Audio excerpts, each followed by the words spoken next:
Hello my dear brother and sister, আমি আলোচনা কৰিছো JEE স্কিল টেষ্টৰ কাৰণে কিছুমান প্ৰেক্টিছ আৰু এই প্ৰেক্টিছ সিৰিজটোৰ আজি এইটো আমাৰ 9th নম্বৰ ভিডিও আৰু আজি এই 9th নম্বৰ ভিডিওটোত মই আপোনালোকৰ কাৰণে লৈ আহিছো কম্পিউটাৰ এচিষ্টেণ্ট হিচাপত যোৱা এটা এক্সামৰ কম্পিউটাৰ এচিষ্টেণ্টত কম্পিউটাৰ প্ৰফিচিয়েন্সি হিচাপত এখন পেপাৰ আৰু আজিৰ এই পেপাৰখনত মই আপোনালোকৰ আগত এই 10 মাৰ্কছৰ MS Word-ৰ ওপৰত থকা কোৱেশ্চন এটা আজি টাস্ক হিচাপত আমি আলোচনা কৰিম I hope এই ভিডিওটো আপোনালোকৰ কাৰণে বহুত বেছি বেনিফিচিয়েল হ'ব so without wasting more time let's discuss today's task. If you are watching this channel for the first time, hello everyone, myself Dipankar Dekai and welcome back to our channel Rainbow Tech. এই পেপাৰখন আপোনালোকৰ মাজত এজন এক্সপেৰিয়েন্সে মোক পাৰ্সোনালি share কৰিছিল আৰু এখন মই এটা ডিসকাস কৰিবলৈ লৈছো ইয়াতে এটা টাস্ক দিয়া আছে টাস্কটো দিয়া আছে আমাৰ ইয়াতে MS Word ৰ ওপৰত 10 মাৰ্কছ আছে কৈছে যে using MS Word create a document containing the following অৰ্থাৎ MS Word ব্যৱহাৰ কৰি তলত দিয়া ডকুমেন্টখন আমি কি কৰিব লাগে আমি ফৰমেটিং কৰিব লাগিব তাৰ কাৰণে কি কৈছে যে টাইপ দা গিভেন টেক্সট প্ৰথমতে কৈছে আমাৰ ইয়াতে কিছুমান টেক্সট দিয়া আছে approximately 200 words দিয়া আছে আৰু ইয়াতে দিয়া আছে 3 মাৰ্কস আমি যদি এইখিনি টাইপ কৰাৰ কাৰণে আমি ইয়াতে কিমান পাম 3 মাৰ্কস পাম প্ৰত্যেকটা ক্যাটাগৰীৰে ভাঙি দিয়া আছে 3 মাৰ্কস আছে আমাৰ এইখিনি টাইপিংৰ ওপৰত so here you will be need one strong typing speed যিমান পাৰে আপোনালোকে স্পিডত টাইপ কৰিবলৈ চেষ্টা কৰিব কাৰণ আপোনালোকৰ হাতত টাইম এটা লিমিটেড পাব যিমান পাৰে এইখিনি টাইম সেভিং কৰি পেলাই টাইপিং কৰি লব প্ৰথমতে তো এতিয়া আজি টাস্ক হিচাপত মই কি কৰি লৈছো প্ৰথমতে এইখিনি টাইপ কৰি লৈছো ইয়াৰ আগত এটা বস্তু মই আপোনালোক জনাব বিচাৰিছো ইয়াৰ আগৰ ভিডিওত মই আলোচনা কৰিছিলো এটা MCQ সিৰিজ আপোনালোকে বহুখিনি ভাল পাইছে MCQ সিৰিজটো আৰু আপোনালোকে লাইকৰ যেটো টাৰ্গেট আছিল ফুলফিল কৰিছে গটিয়ে নেক্সট ভিডিওটো মই ক্ৰিয়েট কৰিছো ঠিক আছে গটিয়ে ইয়াৰ লাষ্ট ভিডিওটোত MCQ সিৰিজ আলোচনা কৰিছিলো কিয় কাৰণ আপোনালোকৰ নোটিছত এটা ওয়াৰ্ডে বহু বেছি খেলিমেলি কৈ থৈ দিছে আৰু এই ওয়াৰ্ডটোৰ কাৰণে বহুতৰে কনফিউজন হৈ আছে যত নেকি মই অলৰেডি তাত ৰিটেন টেষ্টটো কি বুজাইছে হেতু মই অলৰেডি আপোনালোকক কৈছিলো কিন্তু আপোনালোকৰ মাজত বহু কিজনে এটা কনফিউজনত আছে maybe there is high chance that they will give you the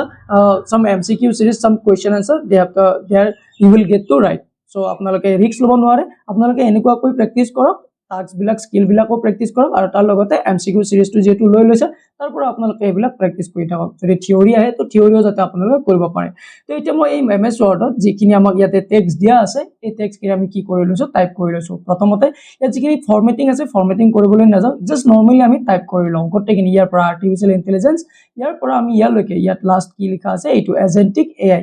এতিয়ালৈকে আমি এইখিনি টাইপ কৰি লওঁ মই ভিডিওটো অকমান ফাষ্ট ফৰৱাৰ্ড কৰি দিছো ঠিক আছে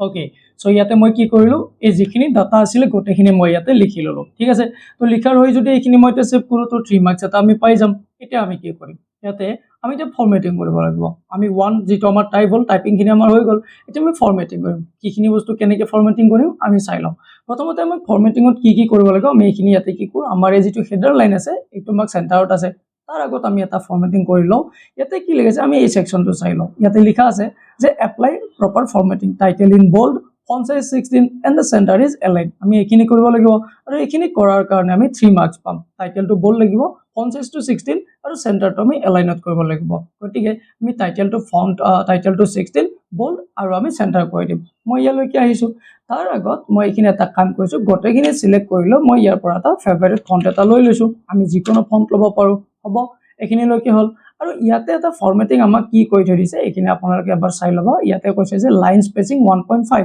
অৰ্থাৎ আমি প্ৰত্যেকটা লাইন স্পেচিং 1.5 দিব লাগিব এইখিনি কৰাৰ আগত মই এটো ক্লিয়াৰ কৰি লৈছো 1.5 আমি আগতো কৰিব পাৰো পিছতো কৰিব পাৰো মই এইখিনি গটেখিনি সিলেক্ট কৰি লৈ পেলাই মই ইয়াৰ পৰা ক্লিক কৰি 1.5 কৰি লৈছো ঠিক আছে 1.5 হৈ গল এতিয়া এটো আমি সেন্টাৰত লিখিব লাগিব মই বোল্ড কৰিছো ইয়াৰ সাইজটো 16 কৰিব দিছে মই 16 ত ক্লিক কৰিছো আৰু এটো সেন্টাৰত থাকিব লাগিব এইখিনিটো কৰিব দিছে আৰু কিবা কৰিব দিছে নেকি ওকে চাই লৈছো ইয়াতে কি দিয়া আছে font size 16 সেন্টাৰ লাইন আৰু বোল্ড হৈ যাব এইখিনি হৈ গল এতিয়া কৈছে যে আমাৰ এই যেটো আছে ইয়াতে আৰু এটা বস্তু কৈছে এইটো কৈছে যে বডি টেক্সট জাস্টিফাই অৰ্থাৎ যিমানখিনি টেক্সট আমি লিখিলো গটেখিনি জাস্টিফাই হ'ব লাগিব মই এইখিনি সিলেক্ট কৰিছো মই এটা কাম কৰিছো ইয়াতে ক্লিক কৰিছো এই গটেখিনি সিলেক্ট কৰি লৈছো আৰু ইয়াৰ পৰা এইফালে জাস্টিফাই ক্লিক কৰিছো গটেখিনি টেক্সট মোৰ কি হৈ গল জাস্টিফাই হৈ গল এতিয়া আমাৰ বেসিক ফৰমেটিং কি আছিল এই যেটো লাইন আছে এইটো আমাৰ বোল্ড আছে এইটো আমি গম পালো নেক্সট আমাৰ এই যেটো মেচিন লাৰ্নিং ডিপ লাৰ্নিং আৰু নেচাৰেল লাৰ্নিং এই নেচাৰেল ল্যাঙ্গুৱেজ প্ৰসেসিং এই গটে কিটা আমাৰ কেনেকুৱা কৈছে তিনিটা আমাৰ ইয়াতে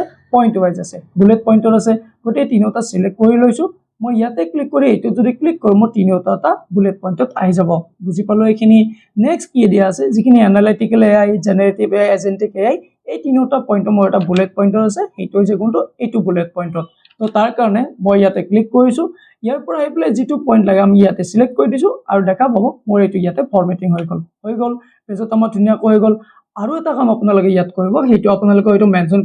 কৰিব ইয়াতে মেনশ্যন কৰা নাই, কেতিয়াবা হয়তো এনেকুৱা হ'ব পাৰে যে আপোনালোকক প্ৰিণ্ট আউট কৰিব দিব পাৰে। তো প্ৰিণ্ট আউটৰ কাৰণে সদায় মনত ৰাখিব আপোনালোকে লেআউট ছেকশ্যনত যাই পেলাই মাৰ্জিনটো সদায় নেৰ' কৰি ৰাখিব আৰু ইয়াত যিটো পেজ চাইজ হ'ব সেইটো আপোনালোকে A4 চিলেক্ট কৰি ৰাখিব। ঠিক আছে, এইখিনি আমাৰ বেছিক ফৰ্মেটিং হৈ গ'ল, এইখিনিলৈকে আহিব আপোনালোকে বুজি পাইছে হ'ব। নেক্সট কি দিয়া আছে, আমি বডি ছেকশ্যন জাষ্টিফাই কৰিলোঁ, আমি লাইন স্পেচিংটো 1.5 কৰিলোঁ আৰু নেক্সট কৈছে যে টাইটেল ইন বোল্ড, এইটো আমি বোল্ড কৰিলোঁ, ফন্ট সাইজটো 16 কৰিলোঁ আৰু এলাইন আমি চেণ্টাৰ কৰি দিলোঁ, এইখিনি গম পালোঁ। নেক্সট কৈছে যে ইনচাৰ্ট পেজ নাম্বাৰ, আমি এতিয়া ইয়াতে এটা পেজ নাম্বাৰ ইনচাৰ্ট কৰিব লাগিব। পেজ নাম্বাৰ ইনচাৰ্ট কৰাৰ কাৰণে আমি কি কৰিম, আমি পেজ নাম্বাৰ ইনচাৰ্ট কৰাৰ কাৰণে আমি ক্লিক কৰিম ডিজাইন টেবত, তাৰপিছত আমি ইয়াতে আহি পেলাই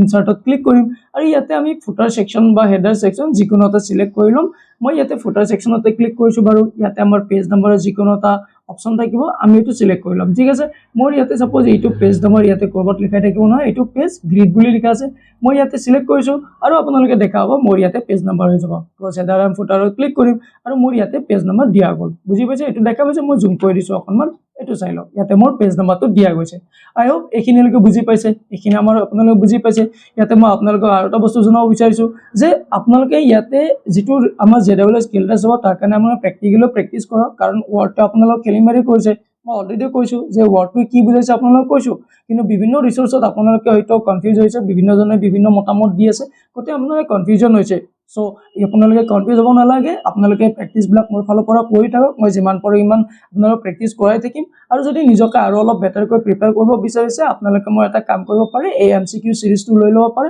Here you have to pay only 49 rupees. I hope this will definitely help you to prepare for your theory exam also. If any science যদি আপোনালোকৰ তাত থিয়ৰী এক্সামো আহি যায়, যদি আপোনালোকে ল'ব বিচাৰে এই প্ৰচেছটো ফ'ল' কৰি পেলাই ল'ব পাৰে। অলৰেডি মই দেখুৱাইছোঁ যে কিমানজনে এইখিনি লৈ লৈছে,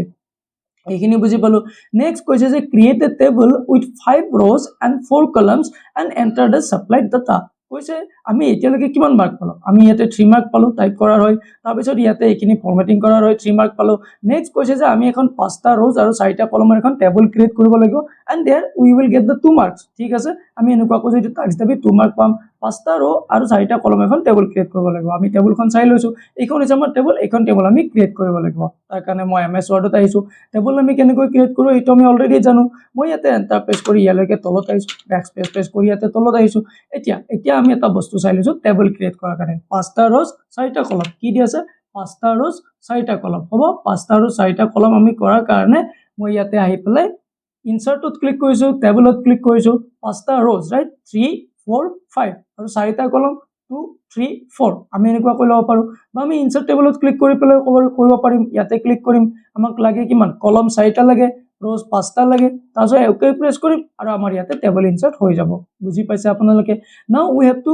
put all the data whatever it is written here. আমি এটা এটাকৈ ডাটাখিনি পুট কৰি ল'ম। ঠিক আছে, মই ভিডিঅ'টো আৰু অকণমান ফাষ্ট ফৰৱাৰ্ড কৰি দিছোঁ, আপোনালোকে কণ্টিনিউ কৰি থাকক।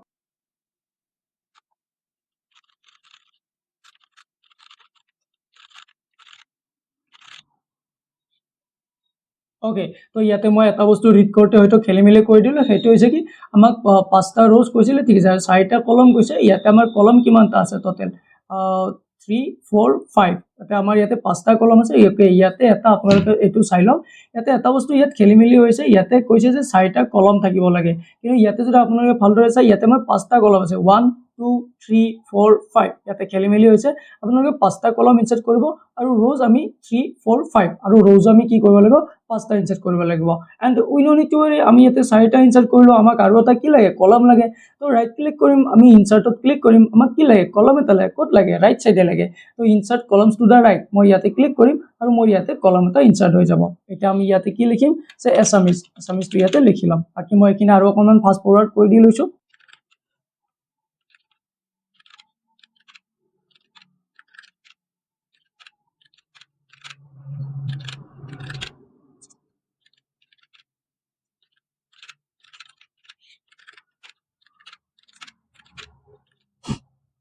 তো ইয়াতে আপোনালোকে এতিয়া কি দেখা পালে, মোৰ যিখিনি ডাটা আছিলে এইখিনি গোটেইখিনি ইয়াতে পুট কৰিলোঁ। তো ইয়াতে এজ পাৰ দ্য ইনষ্ট্ৰাকশ্যন ইয়াতে কি দি আছে, প্ৰথমতে কৈছিলে আমি এইখিনি ডাটা ইয়াতে পুট কৰিব লাগে, টোটেল 10 মাৰ্কছ আছে, টাইপ কৰাৰ হৈ 3 মাৰ্কছ পাম। তাৰপিছত কৈছে আমাক ফৰ্মেটিং কৰাৰ হৈ 3 মাৰ্কছ 6 মাৰ্কছ, আৰু কৈছে যে টেবুলখন ক্ৰিয়েট কৰাৰ হয় 2 মাৰ্ক তো টেবুলখন ক্ৰিয়েট কৰাৰ আমি 2 মাৰ্ক পালো আৰু নেক্সট টাস্কটো কি দিয়া আছে save the file as candidate name.docx অৰ্থাৎ ক্যান্ডিডেটৰ নামেৰে আমি কি কৰিব লাগিব এই ফাইলটো সেভ কৰিব লাগিব সাপোজ আপোনাৰ নেমটো মোৰ নামটো দীপাংকৰ ডেকা তো মই দীপাংকৰ ডেকা এনেকৈ ফাইল নেমটো সেভ কৰি দিম দীপাংকৰ ডেকা আৰু মনত ৰাখক এই যেটো .docx আছে এইটো আমি লিখি দিব নালাগে এটো অটোমেটিক মাইক্ৰোসফট ওয়াৰ্ডে এটো লৈ ল'ব জাস্ট আপোনালোকৰ ক্যান্ডিডেটৰ নেমটো নিজৰ নেমটো লিখি পেলাই এন্টাৰ প্ৰেছ কৰক ফোল্ডাৰ এটা সিলেক্ট কৰি পেলাই সেভ কৰি দিব আৰু আপোনাৰ ফাইলটো সেভ হৈ যাব আই হোপ আপোনালোকে ইয়াতে আজিৰ এই টাস্কটো যিখিনি বস্তু আপোনালোক দেখালো এখিনি বুজি পাইছে আপোনালোকে এই ভিডিওটো কন্টিনিউ কৰি লাগিব এই প্লেলিষ্টটো কন্টিনিউ কৰি থাকিব লাগিব নে নালাগে কমেন্ট সেকশনত জনাব আৰু যদি আপোনালোকে নিজকে থিওৰিটিক্যালি প্ৰেক্টিস কৰিব বিচাৰিছে এমসিকিউ সিৰিজটো লৈ ল'ব যদি কিবা কাৰণত যদি এনেকুৱা ধৰণৰ তাত কোৱেশ্চন আহি যায় তো ইয়াৰ পৰা আপোনালোকে নিশ্চয় ভাল মাৰ্ক কেৰি কৰিব পাৰিব ঠিক আছে তো ভিডিওটো মই ইয়াতে ক্লোজ কৰিছো ফিনিশ কৰিছো আপোনালোকে এটা বস্তু জনা কমেন্ট সেকশনত মই আজি আৰু ভিডিওটো এটা কাম কৰিছো 60 মই ইয়াতে কমেন্টছ আৰু 60 লাইকৰ টাৰ্গেট ৰাখিছো যদি এটা আপোনালোকে ফুলফিল কৰে ডেফিনেটলি মই প্ৰেক্টিস সিৰিজটো কন্টিনিউ কৰিবলৈ চেষ্টা কৰিম আজি ভিডিওটো মই এখিনিতে এৰিছো ধন্যবাদ